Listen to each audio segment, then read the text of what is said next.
Hey everybody, this is Area Code Batavia, a podcast about what it means to belong in Batavia, Illinois.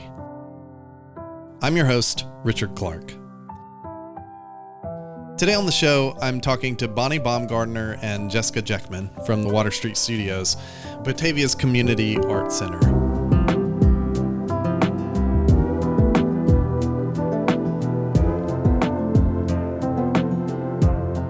Before we dive in, though, I wanted to give a quick shout out to our sponsors, 212 Construction and Meadowcrafters. They look after the homes we live in and the land around them. These are people I can personally vouch for, and you'll hear more about what they do later. But I just wanted to give a quick thanks before we get started. It took me a while to recognize the beauty that exists in Batavia, but when I did, it happened largely because of art. A new mural, a sculpture, or a makeshift gallery in limestone, coffee, all of these things forced me to stop and consider the weirdness and the beauty of my community and the people within it. Batavia has this reputation as being the artsy sibling of Geneva and St. Charles. I never really thought about why that is, though. But after talking to Bonnie and Jessica, it's pretty clear to me that it's not by accident. It's a direct result of people taking active interest in giving artistic work and artistic communities a home. The reality is, without Water Street Studios' existence and the people who gave their money and time to make it possible, Batavia would be a lot less creative and, honestly, a lot more boring. But I know that not everyone has the same taste that I do. So what happens when that art is weird or jarring to some people? And how do you get everyone to not only see the value of public art, but agree on what should be painted on the outside walls of our shared community spaces? Here's my conversation with Bonnie Baumgartner and Jessica Jeckman. My name is Bonnie Baumgartner. I am on the board of directors. I am currently serving as the secretary, but I've jumped around from vice president, secretary, all over the board. And then I also run the public art committee initiative, the public art initiative with Sabrina Barton and 9 other awesome volunteers. Awesome. I'm Jessica Jeckman. I serve on the board of directors with Bonnie, and I am on my 3rd cycle, I think, as our president. And for the last 3 years, I have also been subbing in as the executive director here. Okay, so you're currently in an interim role. In theory, but I think after 3 years, it's hard to call somebody an interim. I am the executive director. I guess the catch is that we are not paying an executive director. I am doing it as a volunteer. Can I ask like a really awkward question? You can ask whatever question. When are they going to put a ring on it? Is that a thing? Well, I'd be the one buying the ring is the problem. So. What does that mean?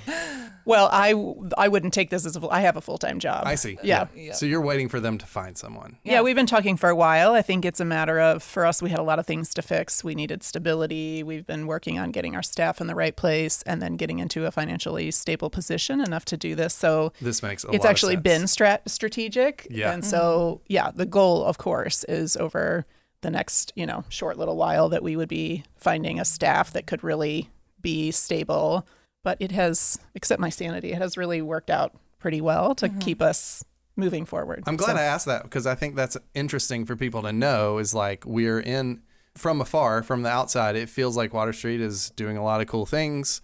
A lot is happening, but you're also, it sounds like, in a phase where you're putting pieces in place. Yeah, I would say that's right. I mean, Water Street's had a decent history here, and there's been a lot of iterations. We've had quite a few executive directors in the past. Yeah. And we've had a board that's had many iterations. And so we've always had an executive director previously. And we had the last one just maybe overlapped, maybe 6 months when Bonnie and I came in. Mm-hmm. And when she left, we made a conscious decision to say, we really need some stability. And because it was hard for us to keep somebody for a long period of time, I said, I'll fill in for now and then we'll get things stable and then we'll see if we can hand it off. And then we just sort of kept moving towards that stability, and it helped us get financially stable. And so it has been a strategic move. Our goal is to go back to that. But we've really been in a rebuilding phase with the goal of like really stabilizing. To your point, we have a lot of cool things that we're trying to do. We're trying to make sure the financial model supports that for long-term growth. And when we get all that stable, then we can do all the big, exciting, awesome things that we want to do. Yeah. Nobody wants to talk about the pandemic, but like that was a very Everybody hard time talks about it inevitably. for us. We had a lot of staff turnover during that period, and it took 3 years to get to a place where we now feel really comfortable. And board turnover. And we couldn't host people or have classes or, all the things that people want to do with art or interact with art. So we've really been rebuilding since then. How long has Water Street been here? Been in this building since 2009, but the group itself, which is technically called the Batavia Artists Association, that's the nonprofit name of it, that was started in 2007. But then in correlation with the city and BEI, we moved into this building and did a build out in 2009. I think I remember hearing something like this story where basically the city was, I don't know, explain the story of how that happened, how Water Street Studios ended up with a building. So the group was a group of artists who had sort of a shared vision, and they wanted to really support art in Batavia. And you've talked to Bill McGrath, who was original. There was a bunch of folks that really did a lot of work to put an organization together. It didn't have a physical home, but they were still a group of artists that met. And then they went to the city and they said, hey, this is part of what makes Batavia special. And we think there's a real appetite for art and artists and supporting artists here.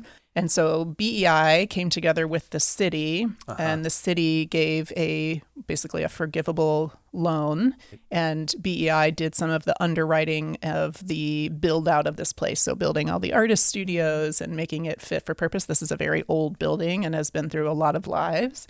And so they really did a build out, and then collectively between the two and Batavia Artists Association, the three of them sort of worked together to put this facility together. And then we became known. With studios, correct? We didn't even have a gallery initially. It was correct. It was studios. It was a little smaller subset. We didn't have use of the dock or storage or any of the things that we use now. Yeah. And then the building itself is sort of what's known as Water Street Studios. Okay. And then now that's mostly what everybody just calls us. It's not our legal name, but that's what we go by. Progressively grown to start from that little aspect. That's really just one tiny branch of Water Street now into this full-blown community arts center. So you say it makes Batavia special. Talk about like compared to other towns. Do other towns around here have something similar? Is there like a comparable thing?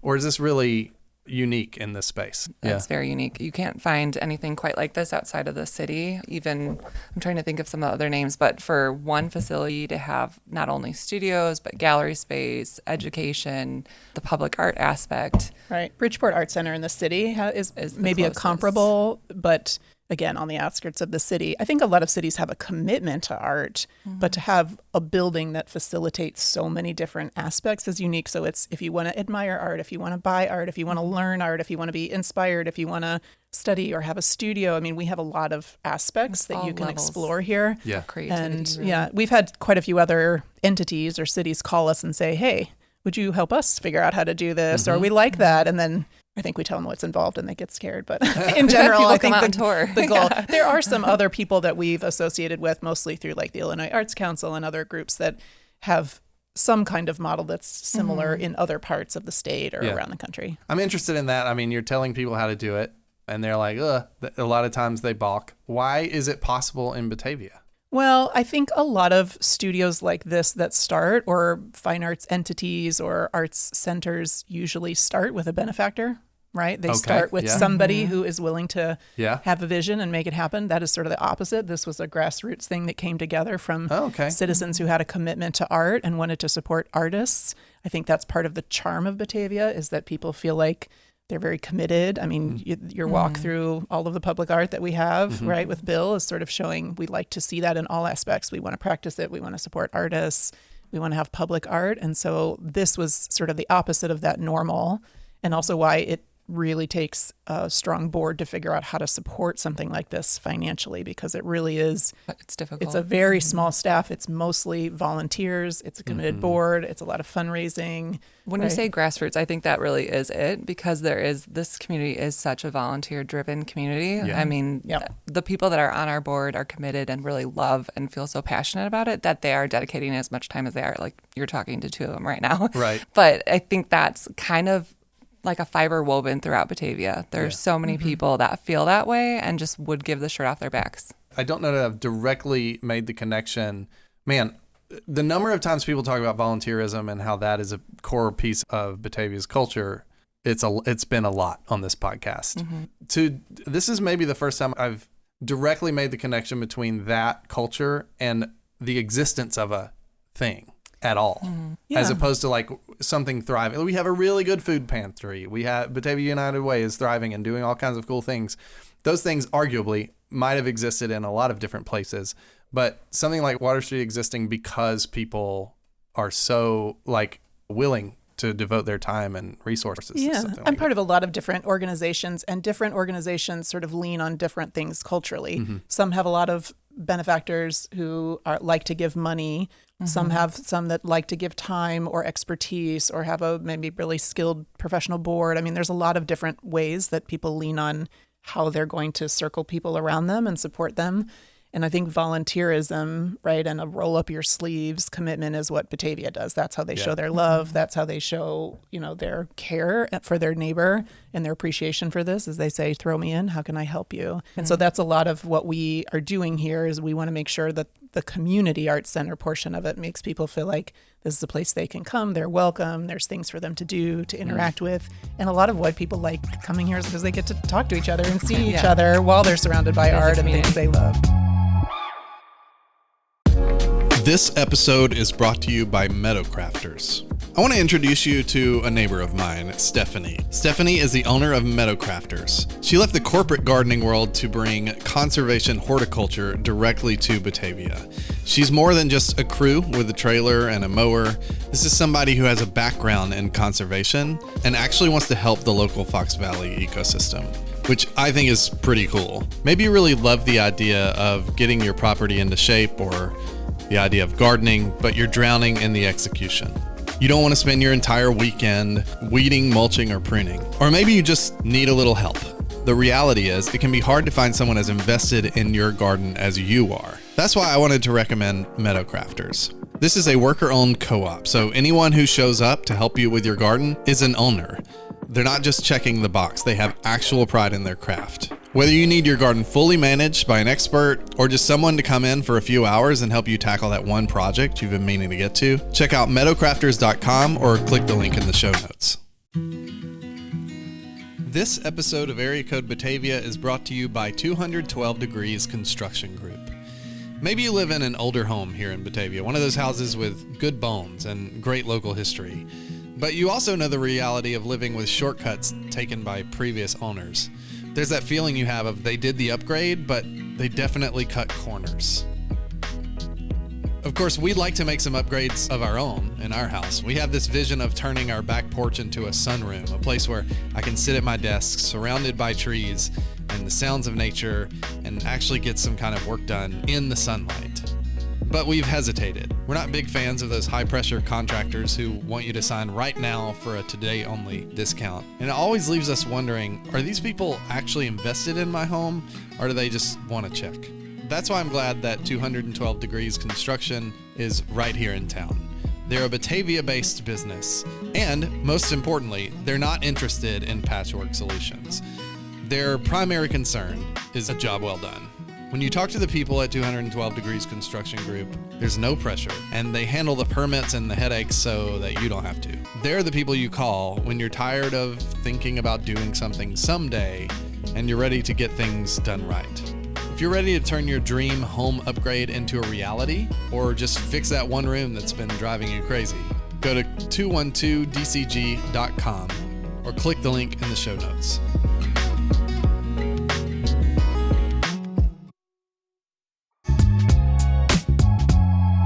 I have a lot of questions about that, but I want to go back to sort of the beginning. One of the things I like to ask people about is like, what this space we're in, that we're recording in, what does this space mean to you on a personal level? Well, we'll start with Bonnie. We are recording in Sabrina Martin's studio. So Sabrina is the co-chair of the Public Art Initiative. So she is not only a friend, she's part of our board. Mm-hmm. She's an amazing artist, and we are just surrounded by a lot of her knickknacks and goodies, and she does a lot of mixed media, so there's all kinds of cool artwork around the space, and it's just a very creative, inviting, welcoming area to be. Yeah, it's a really cool example of what I think is one of the most interesting things about Water Street, which is just the ways that artists are supported here. More than supported, this is, you can see that this space is lived in. It's a home. They have ownership over this space, and that feels really important. Right. And then imagine this times 25. Everybody's studio looks different, feels different, as a reflection of them. Yeah. And we have a lot of different creatives who all tell us that they love the idea of being surrounded by other artists. It's community. We share opportunities that people know about. We share successes when somebody has a show. They learn and grow from together. each other. Yeah. So it's nice.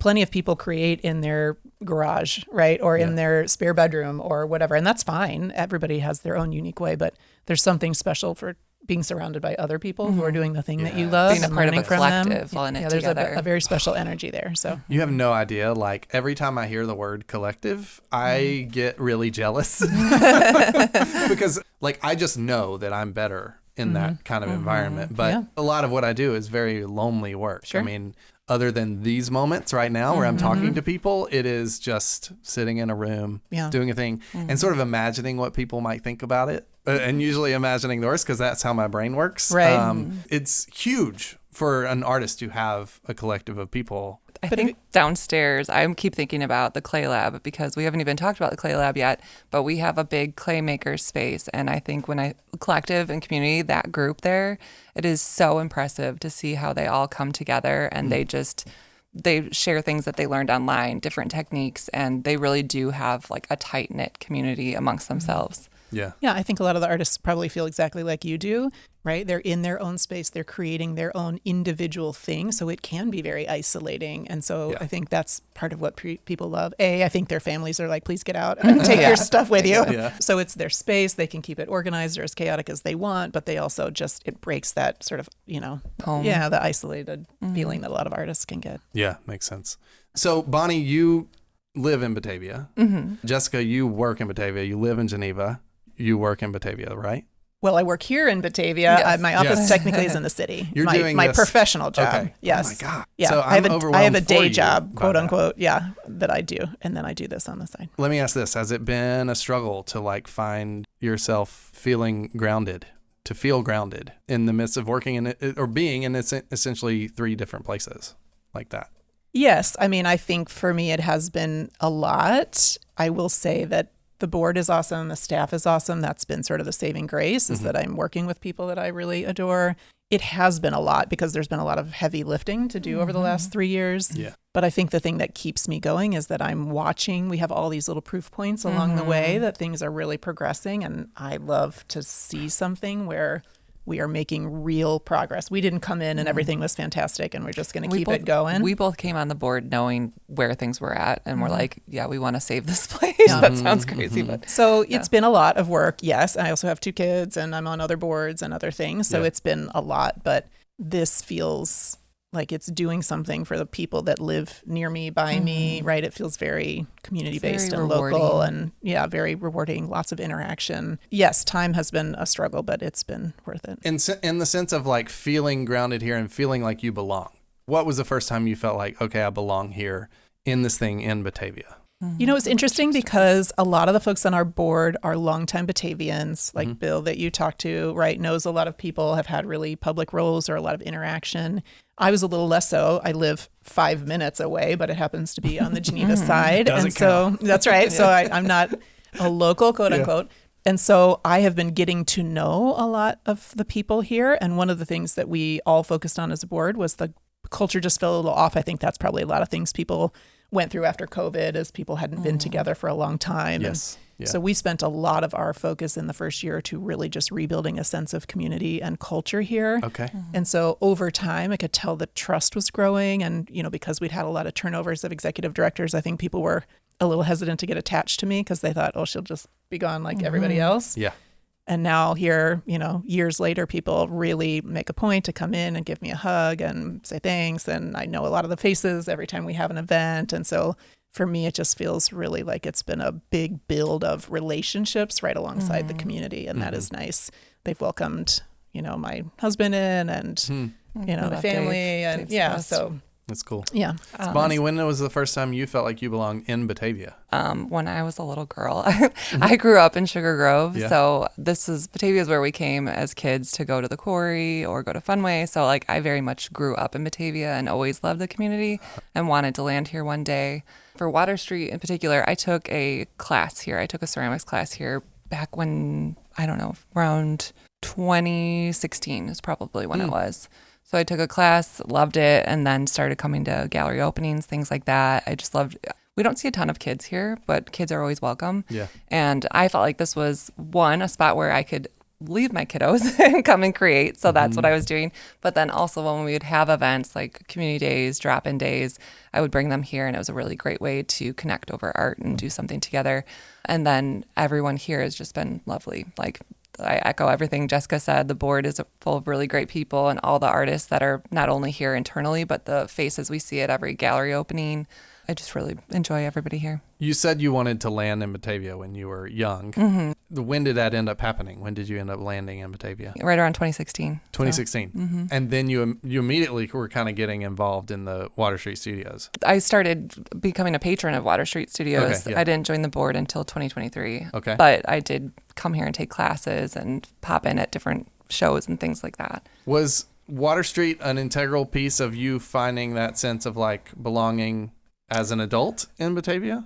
I would say it's a combination of all the things. I did really love a lot of Main Street's events that they had at that time. So I think that was where I first learned about Water Street was from, I think it was Kathy McNally did a ceramics like pop-in or something here. And so that was where I had first heard about it. And once I came here, I love it. I'm a creative type. I love art. I love energy. I love dabbling. What do you do? What do I do professionally? Creatively. Creatively? Yeah. Oh, I don't know. I do a little bit of everything. Okay. So I've spent time painting. I don't do much of that anymore. I find myself doing a lot of digital creative. So whether it's like creating graphics for things or, I don't know, all over the place. Nice. But you've written books, and I do have. I have a Bonnie has a children's long book. history of creativity. Yeah. I do a lot of. And Jessica, Random. I read that you dance. Yeah.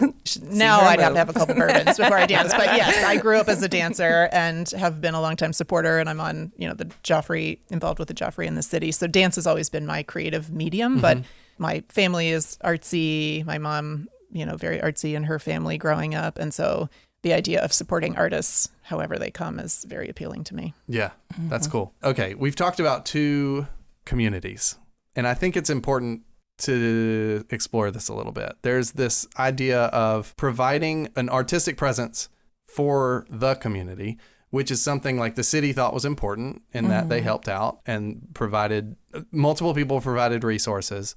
And then on the other hand, you've got a community of artists, right? And I feel like the reality is there can sometimes be tension between those two groups in the sense that their community likes one kind of art and artists like to push the envelope. It's to some degree, it's the point, I'm wondering how you think about that tension and navigating that tension when you're, worried about offending people or worried about having the artist think about the audience to some extent. Like, how do you balance those tensions?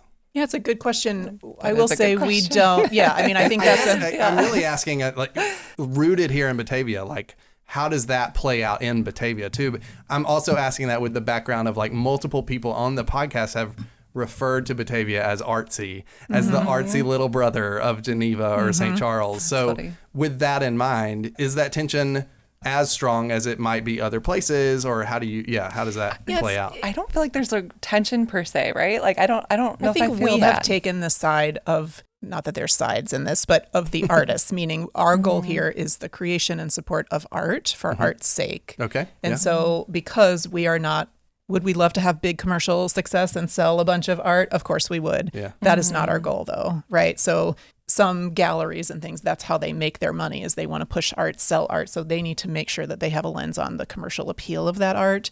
We have artists that we host downstairs every single month. We have a different exhibition. We have a couple of times when we have a membership show. We have lots of different artists like this month that are showing.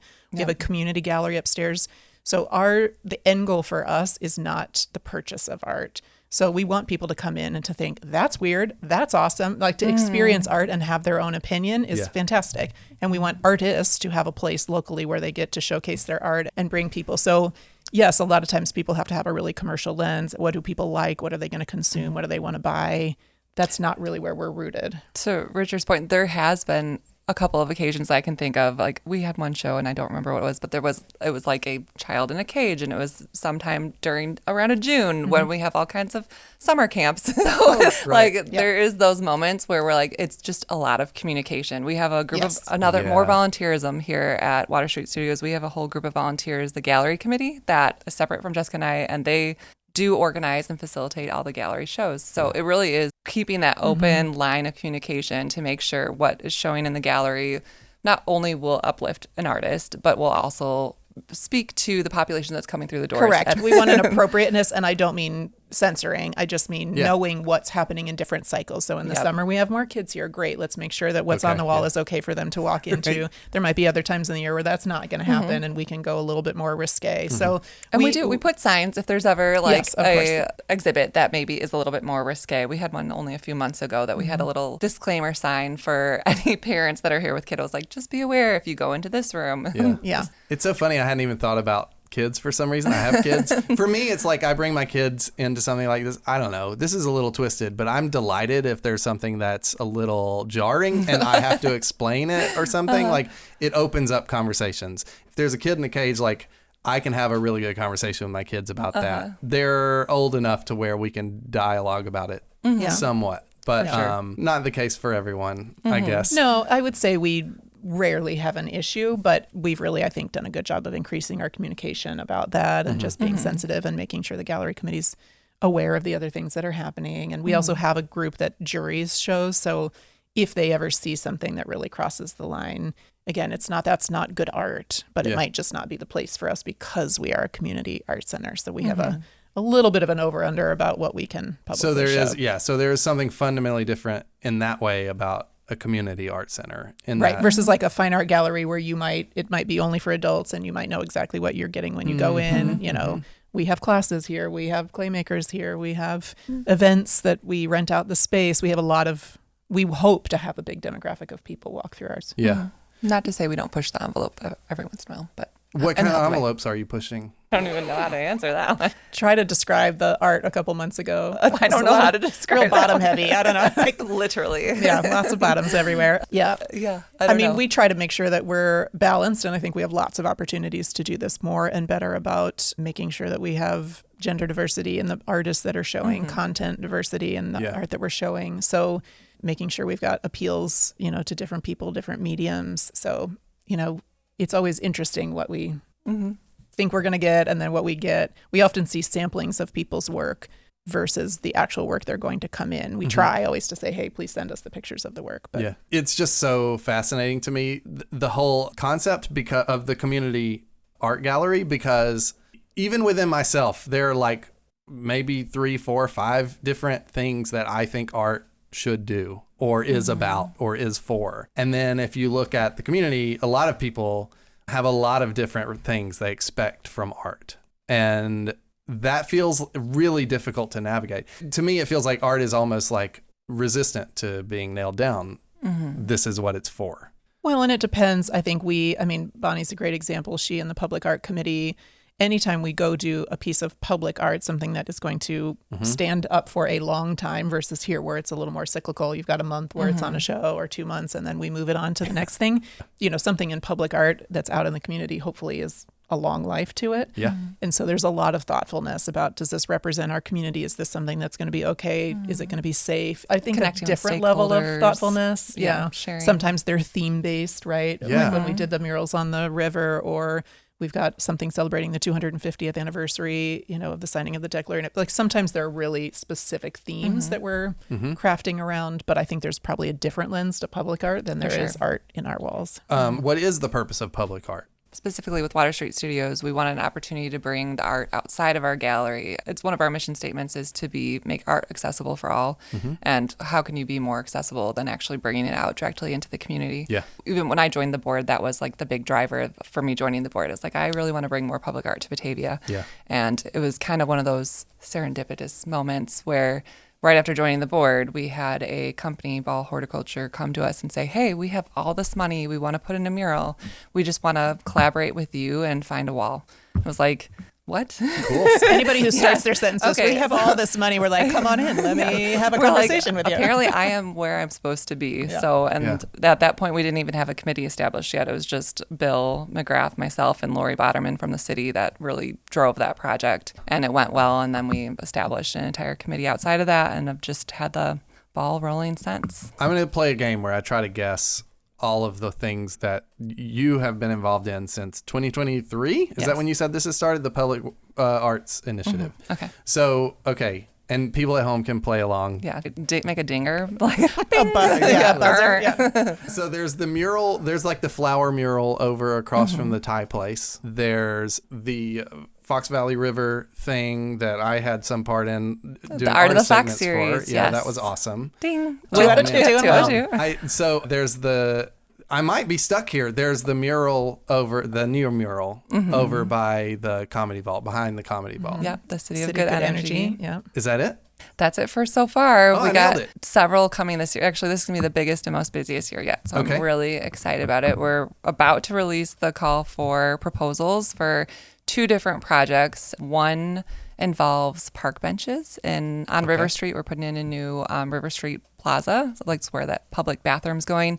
So there's going to be a series of park benches there that are going to be decorated with local artists. And then there's going to be a mural for in honor of the 250th anniversary of the Declaration of Independence. That's going to go on the west side of City Hall. And then later this fall, we have 2 more projects coming, but they're still kind of in the works. I can't share too much about them. At least I know one for sure is going to happen of that later. Okay. Interesting. You can't give me any scoops. I can tell you that the 3rd project will be by Sturdy Shelter. That one is for sure going to happen. You mean next to Sturdy Shelter? Is that what you mean? That center block wall just outside of Okay, got it. Sturdy, so- Yes. Awesome. That'll be fun. Yeah.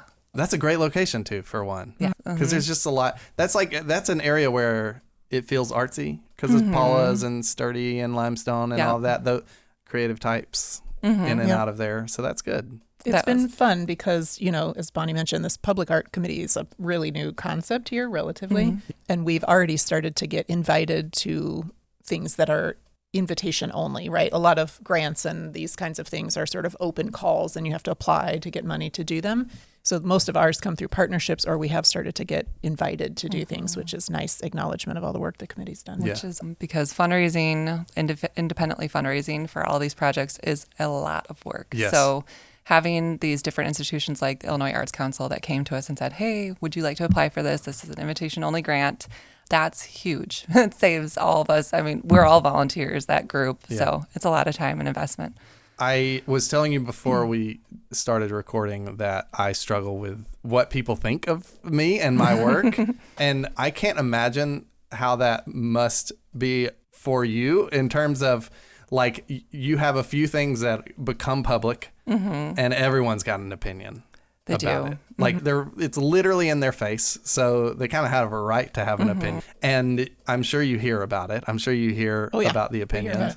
It's been really, honestly, like positive though. I'm like, Good. knock Yeah. on wood wherever there's some wood here because this community has been so lovely. Like maybe everybody's just shielded me from the haters. I don't know, but I Really feel seen really anything. good. I think There's I was a just lot of making an assumption. vetting, though. Like, it's not like, hey, you are learning how to draw group. Perfect. Do you want to build this mural? Like, Well, there's yes. a lot of vetting. There's a lot. The committee, by the time it makes its realization in the public, the committee feels really good about what's happening. And I think that really And we're getting helps. lots of voices and different opinions on it to make sure it's a really sound decision for the public. So how do you do that without focus grouping it to death? We have our committee. We put it out at our council meetings. We go in front of the Historic Preservation Council, and then a lot of surveys, even like surveys amongst artists, things like that. So Yeah. Cool. So when you both started your work with Water Street, how did you expect it would go?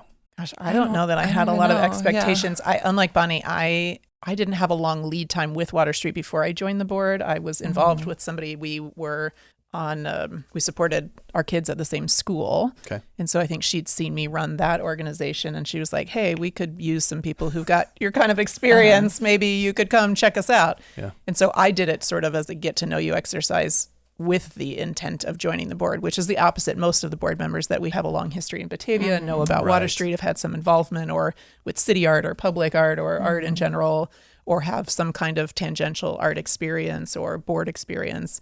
I came in mostly because I love art, but mostly because of my experience. Right. And so I think we needed, and that is really the goal. I sort of joke sometimes that's my gig here, which is like, my job is to keep the lights on and the door open so that you guys can do the amazing things that you do. I love that. Yeah. So that's true. She does all that. So far, so good. Yeah, so far, so good. It's bright in here, so. That's right. You know, I was volunteering a lot I had worked for Main Street before, and I was still running the Artisan Collective. I did that for about 4 years. And so when I was ready to stop running the Artisan Collective over there, that was when I was like, you know what, I should go over to Water Street, because we partnered with them a lot Main Street and Water Street partnered together to do Winterfest Art Market every year. So that was kind of our collaborative artisan fair. And I don't know, I figured from that, I was like, oh, I could come over there and do kind of the same sort of things. This has definitely been a whole new world from what I was doing before, but I love it. Did either of you have a moment where you questioned everything? A moment? A series of moments. Well, I will say, without airing too much of our dirty laundry, that when Bonnie and I came in, there was a commitment from the handful of people that joined the board at the time that this board has two choices. We have a significant amount of lifting to do together, or we're going to have to figure out what the end game is for this place. Like that's where we were. Yeah. And we have a lot of rebuilding of trust and community and all these things for people who've sort of watched from the sidelines or been a part of one way or the other. This was in what year?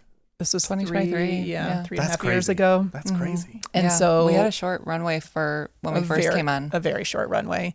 And so it became the conversation over the first ones was like, are we going to make it? Are we going to make it? Are we going to make it? And then after a while, it started to change a little bit and then change a little bit more and then have a good month and then have proof points. So there have been lots of hard moments, but that's been the nice part. I think that's why the group of us that joined at a similar time have really dug in and wanted to stick around, is because we're starting to see that. We also were very clear that we would have to be the ones to close the doors if that's what it came to, and nobody wanted that to happen. And so it's been really... And I couldn't imagine a Batavia without Water Street Studios in it. Like nobody wanted that. Yeah, you know, like... But it really was a group of artists who were focused on the art, and a place like this needs a really solid business boring, you know, but it's like it needs the financial model to make it work. And absolutely. We have all these amazing things we want to do, but not all of them have a real secure financial model that builds it up. And so that is the goal, is like we've had to spend a lot of time examining every part, what works, how do we tweak it if it doesn't, what are the opportunities that we have, how do we get funding. Sometimes we have to make hard decisions or stop doing certain things or cut back on things. So yeah, I would say there's a lot of moments that have felt very hard. And now there's a lot of moments of pride to think I get to look at something and know where we were a couple of years ago and say, oh man, how much better. What's like the sign that things are better? What are the goals you're meeting? Besides for the books. There's a serious financial set of goals that is just different. Donors or people paying for classes? What is that? No, that's a bunch of things. I think there was a general assumption that, you know, grants would take care of this place. And that's not the reality. It's not really the reality of the world we live in currently, right? Totally. In this administration, arts funding has been cut significantly. Yeah. And without a permanent executive director or people that are writing grants constantly, that's hard. So, you know, for us, we've really had to think about how can this place run? We have a lot of growth areas like the ceramics, the clay lab that, you know, Bonnie talked about, and other areas where we were totally an investment, right? The gallery, for example, we don't make a lot of money on the gallery, but the gallery is a very important part to us. So we had to really evaluate what things are going to make money, what things are going to break even, how do we make different decisions. So we've just done a lot of negotiation of what's the right staffing model, the support model, the financial model, all those things. And that's the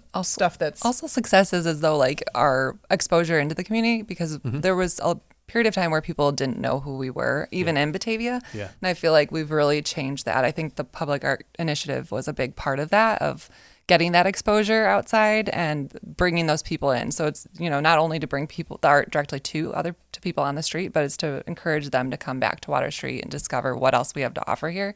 And I do feel like we've seen a lot of success with that. Yeah, but there's all these other proof points. The clay lab is twice the size it was when we came in. second Fridays are bustling. There's tons of people that are here talking to each other, busy, consistently. So much busier than when we first started. Yeah, there's so much energy. People are kind. Just the vibe and the energy in here is amazing. If high schoolers come, I'm like, we're cool. If like high schoolers are showing up and getting dropped off here without, I'm like, we are so cool. Yeah. I'm like, did artists you come from Kiss want the to Sky? show. People are signing up for community days. It's just there's all these proof points along the way that, and now people will say, gosh, this is a cool place to be. And just the feedback we get is really great. So it's a combination of all those things together. We have to have a model that runs, and then we have to have people that want to come here. Yeah. So when those two things are happening, then we're in a good spot. Yeah, that's cool. What has being a part of Water Street Studios taught you about yourself? Ooh, that's a deep question. What has it taught? I like to do ourselves? hard things. Yes, exactly. Yes. I think I agree with that too. And we can do hard things. You can tell I'm a Glennon Doyle fan, but also just in general, that's true. Like, not everything worth doing is all the fun and sunshine stuff. Sometimes you have to dig in, and the hard work. Producing something like this, knowing that I had a part in keeping this place open is a real point of pride. And I'd say me, but it really is not a me thing. It's the board, it's the staff, it's all of the artists that are committed to this place.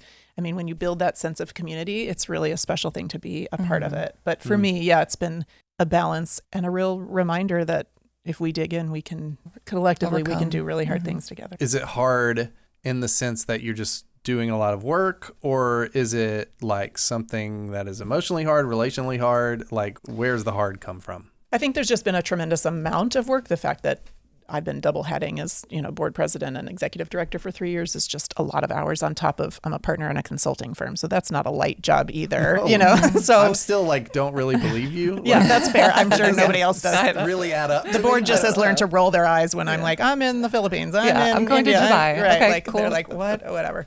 So I think most people would think I'm nuts for doing both of those things, but there's that amount of work. But here I had to come into an environment that I was getting to know. I'd say I a lot. I don't mean I mean we collectively as a board, but just you're asking this is what about is my right reflection? now. Is we really had to look around and get a sense of what was happening and synthesize where do we start, what's important, right? Because one of the first things we said is, yes, we can fix the books, but if the culture here isn't amazing, who cares about anything else? If people don't want to be in the space and love on each other and be surrounded by art, then we should just close the doors. Yeah. Back to your original question when you said what it taught about you, like besides for overcoming hard things, I think about like community connection and like collaboration, like that. Yeah. I didn't know how much I really cared about that and what a passion I had for it. But coming in here, and I think even whenever I get to do a public art project, getting to meet between the property owner and any other stakeholders and like pitching the idea. I mean, it starts out as like this quiet, awkward conversation where nobody really knows each other and they don't really know what to say to each other.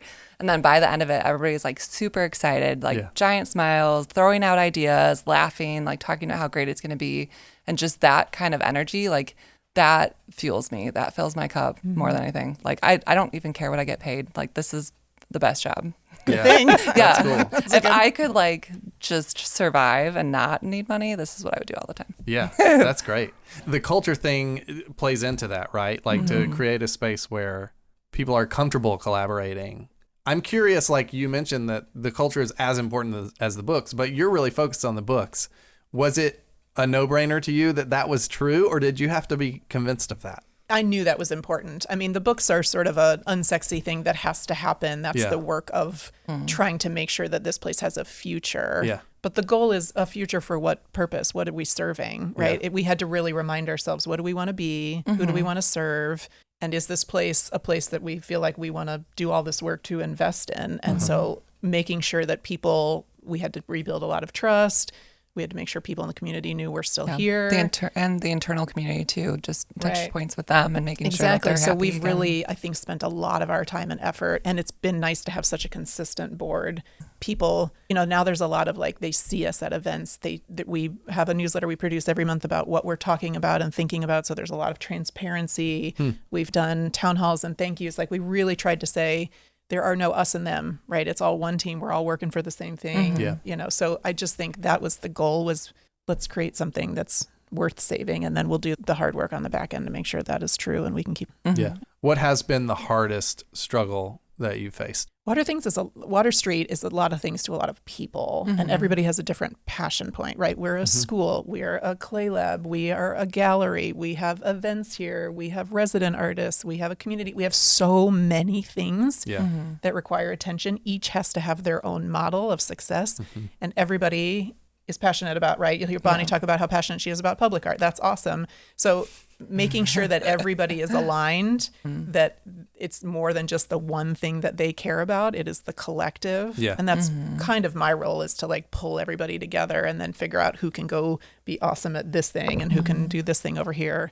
So getting everybody to have a shared view of the strategy, and then to have all of the leaders who are working in different places doing their thing but aligned to the same strategy. I think that's been a big goal and something that we've been able to get our arms around. Artists have a lot of opinions and are very like full of personality, so it's just a unique group to work closely with. And some artists certainly have business backgrounds, but not necessarily. I mean, we have, I would say, real heavy on the creative side, not so heavy on the sort of business side, and so we need just to make sure both things are true. Right. What's been hardest for you, Bonnie? I would say probably navigating personalities just in general, and the structure. I do keep talking about public art, but that's kind of like, that's your thing. That's my thing. Yeah. So just learning. None of us going into this, besides for one committee member, had a really strong background in doing art installations. So it was really learning the whole system. Yeah. And even that artist came from an area that their city had an entire program established for it. Batavia still doesn't have a program established for it. Right. So we're literally like doing it as we can go. And again, talking about funding, like most cities have a hotel tax that gets to go towards art in their community. We don't have that here. So just because we don't have hotels? We don't have any hotels. So and that's the reason.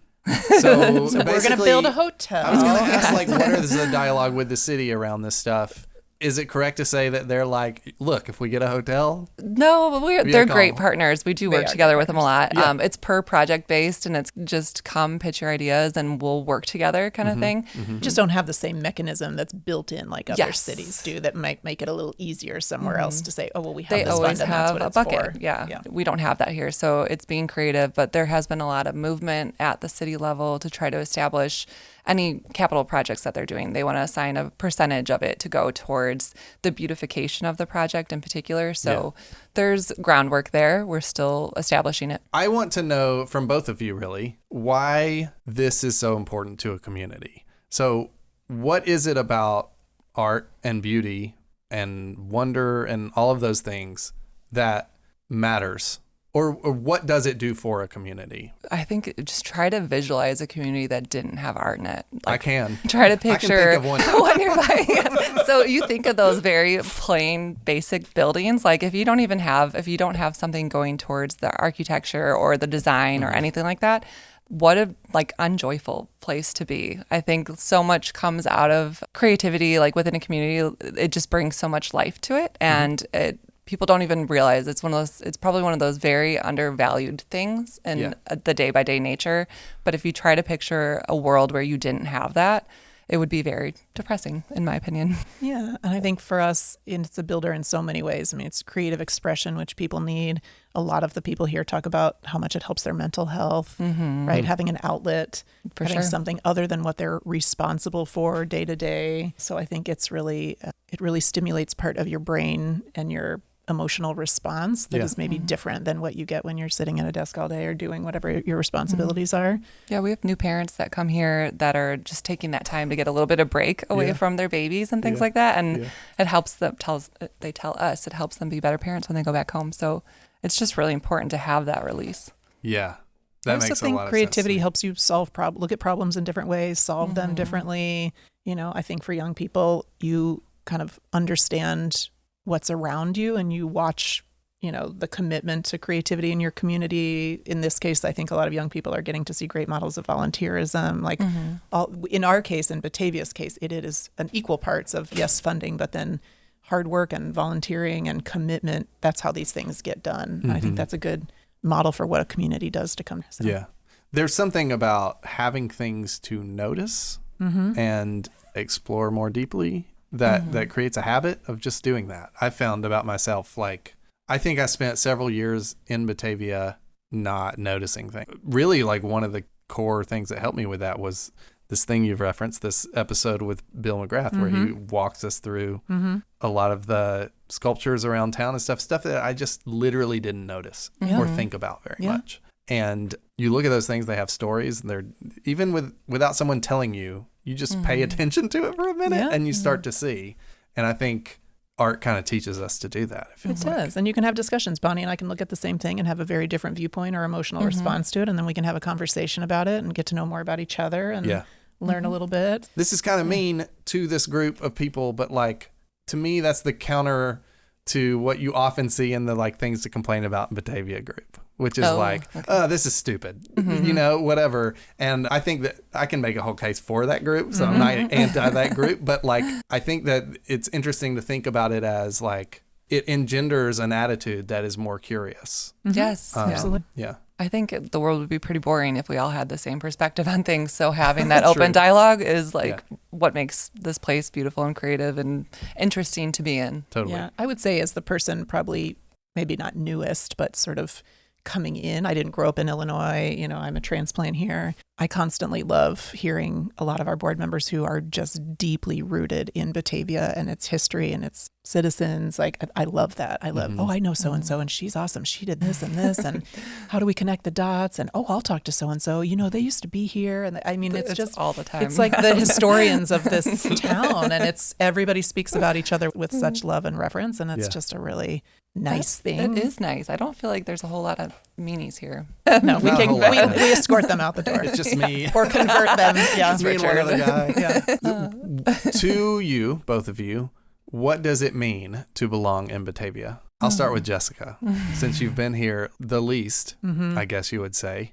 But I think there's value in an outsider's perspective as well. So as you commute into Batavia, I live the same distance from here as Bonnie. I mean, for me, I would say that I have ideally fostered a sense of belonging in both of these communities, right? In Geneva through like my kids' school and involvement there, and here through this. And it's just been really nice to, I think of us sort of like Cheers, right? Because we have a committed group of people. So people walk in the door, they give you a hug, they smile at you, they know that you're welcome, they say thank you. Like, I think here it's just it's sort of a reaffirmation that this was a good place to end up. And this is a good place rooted in the kind of values that I hope my kids learn and take away. And for me, it feels like this is a really good place to bloom where I'm planted. It's just a really friendly community. So even going down to any of the small local businesses, being able to walk in and either see the owner behind the desk or see one of their employees that's been around forever and know each other, to have these little conversations, pick up right where we left off.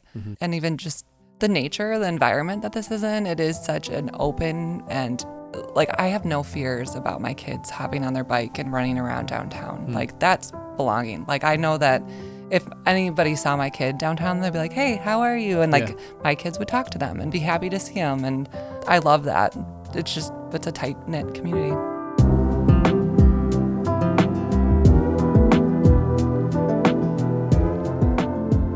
Thanks for listening to Area Code Batavia. We'll be back in 2 weeks with another episode. If you enjoy this podcast, why not subscribe to our newsletter? Just click the link in the show notes and put in your email address. Most importantly, if you know someone who would love to hear this podcast, please share it with them. Word of mouth is the best way to grow this community and help more people feel like they belong in Batavia, Illinois. Area Code Batavia is produced by Area Code Audio. It's hosted and produced by me, Richard Clark, with additional production help from Jennifer Clark.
just got to go forth and things that happen.